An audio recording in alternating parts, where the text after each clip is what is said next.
بالله من الشيطان الرجيم بسم الله الرحمن الرحيم الحمد لله رب العالمين والصلاة والسلام على رسول الله وأهل بيته الطاهرين وصحبه المنتجبين رب اشرح لي صدري ويسر لي أمري واحلل عقدة من لساني يفقه قولي.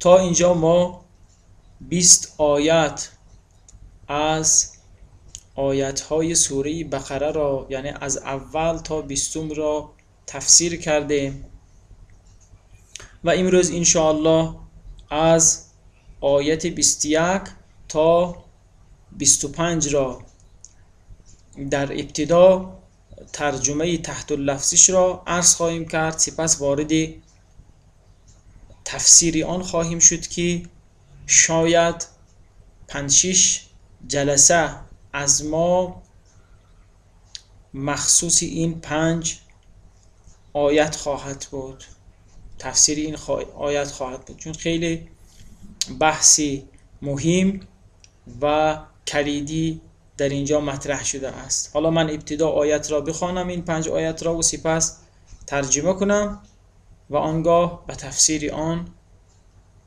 به توفیق خدا خواهیم پرداخت. اعوذ بالله من الشیطان الرجیم.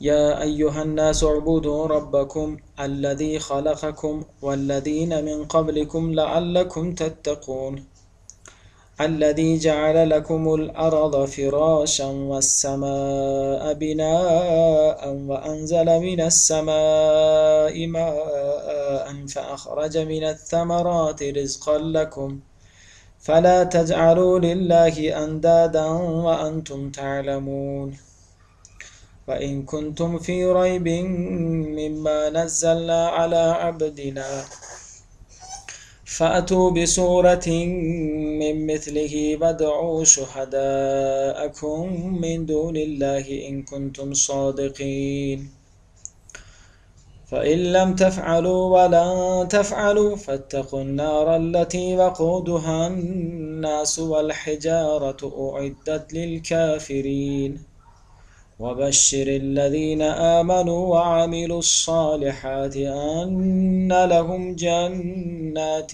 تجري من تحتها الأنهار كلما رزقوا منها من ثمرة رزقا قالوا هذا الذي رزقنا من قبل وأتوا به متشابها ولهم فيها أزواج مطهرة وهم فيها خالدون. در این 5 آیت می‌فرماید یا ایها الناس، ای مردم، اعبدوا ربکم، شما پروردگار خود را عبادت کنید، بپرستید. الذی خلقکم، همان پروردگار و ذاتی که شما را آفرید. والذین من قبلکم، همچنین کسانی را که پیش از شما بودند آفرید. لعلکم تتقون، باشد که شما پرهیزگار شوید، تقوادار گردید، تقوا پیشه کنید. الذی جعل لكم الارض فراشا، خدایی که پروردگاری که برای شما زمین را فرش قرار داد که راحت توش زندگی کنید، راه بروید. و السماء بناء، و آسمان را برای شما سقف قرار داد، بنا قرار داد. و انزل من السماء ماء، خدایی که از آسمان برای شما از آسمان آب فرو فرستاد، آب نازل کرد، منظور باران است. فاخرج من الثمرات رزقا لكم، آنگاه وقتی آب فرو فرستاد، از انواع میوه ها برای شما بیرون آورد. رزقا لكم، که برای شما رزق و روزی باشد. فلا تجعلوا لله اندادا، پس شما برای خداوند نید قرار مدهید، شبه مثل قرار ندهید. به عبارت دیگر کسی دیگر را، چیزی دیگر را شریک خدا در عبادت مسازید. و انتم تعلمون، در حالی که میدانید شما. حالا در تفسیرش به تفصیل عرض خواهیم کرد که مراد چیست. و این کنتم فی ریب مما نزلنا علی عبدنا، اگر شما در آنچه که ما بر بنده خود، بر بنده امان که محمد صلوات الله و سلامه علیه و علی اهل بیته باشد، یعنی قرآن، شک دارید، تردیدی دارید در مورد قرآن، یعنی شک دارید که آیا این واقعا کتاب خداست، پیام الهی است یا نه، خب فأتوا بسورة من مثله. حالا اگر شما تردید دارید، باور ندارید که کلام الهی است، پس خب سوره مانند آن را بیارید. ودعوا شهداءکم، تمام گواهان خود را هم دعوت کنید، من دون الله، غیر از خدا، یعنی همه کسانی را هم دعوت کنید، شهدا و گواهان خود را و مانند قرآن بیاورید. این کنتم صادقین، اگر شما در ادعای خود راستگو باشید که این قرآن کتاب خدا نیست.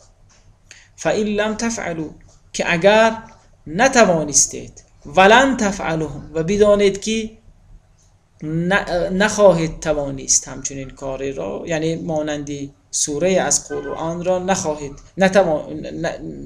نخواهید توانست آورد.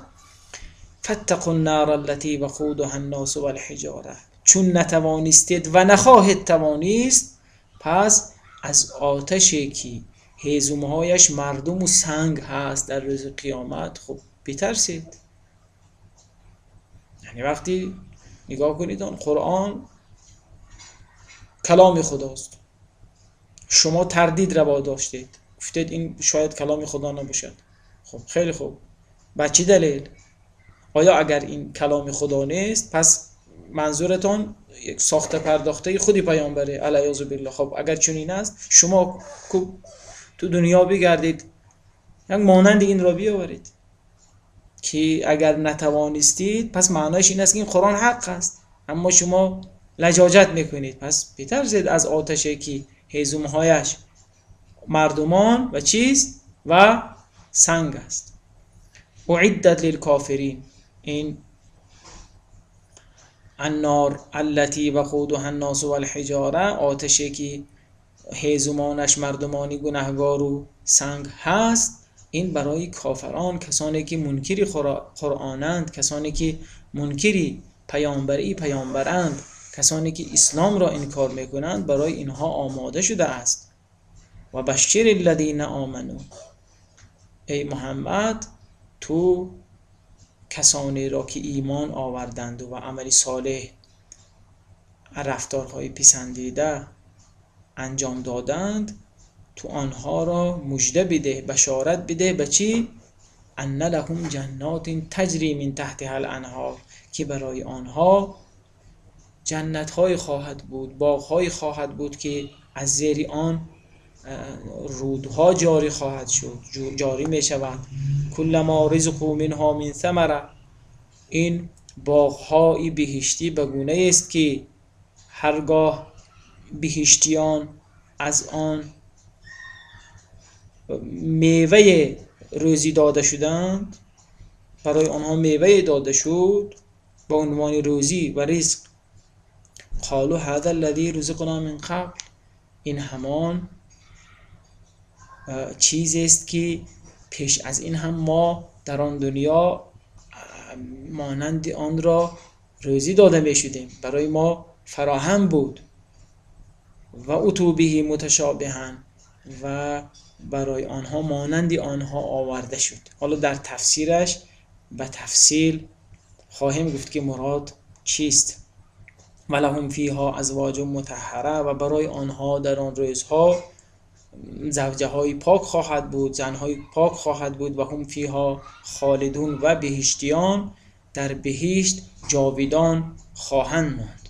این ترجمه در واقع تحت اللفظی، فقط ترجمه این 5 آیت است. و اما تفسیر،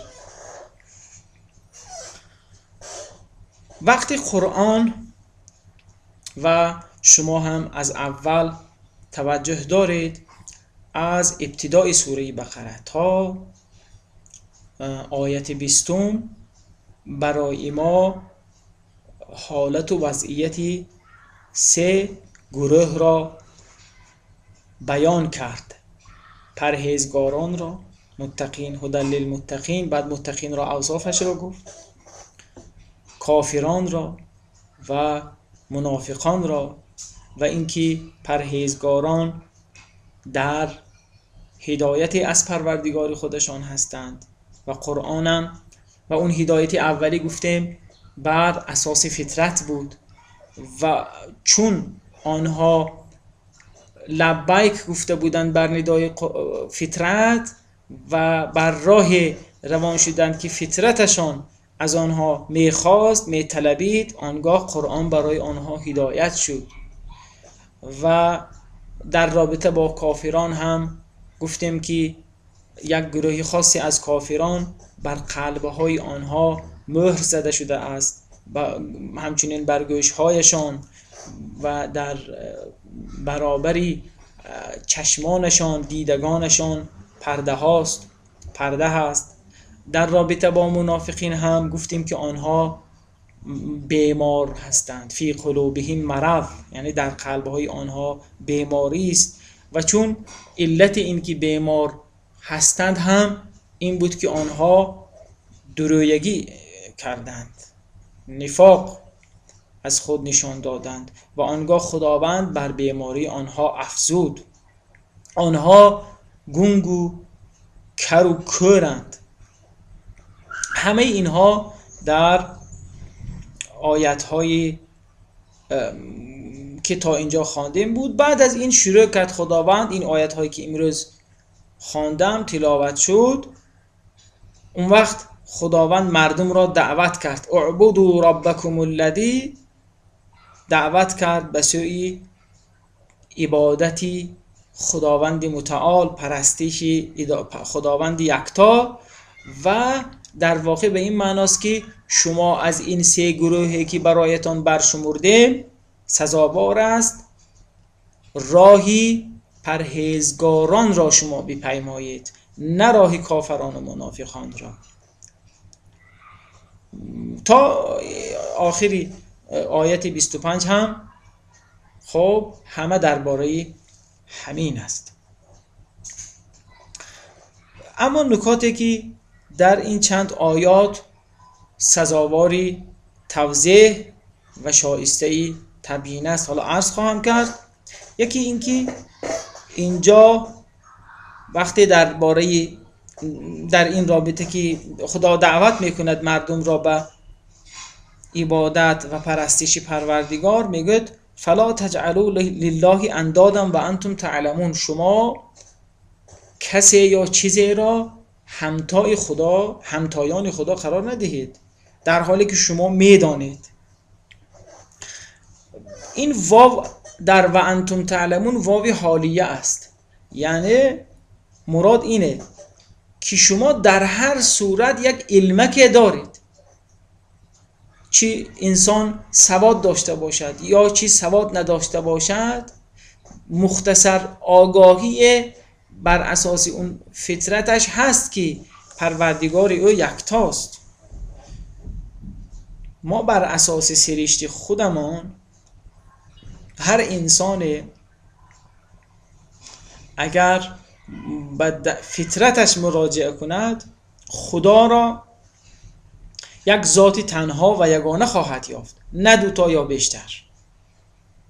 خب میگه شما و انتم تعلمون، در حالی که شما میدانید این خدا یگانه است، پس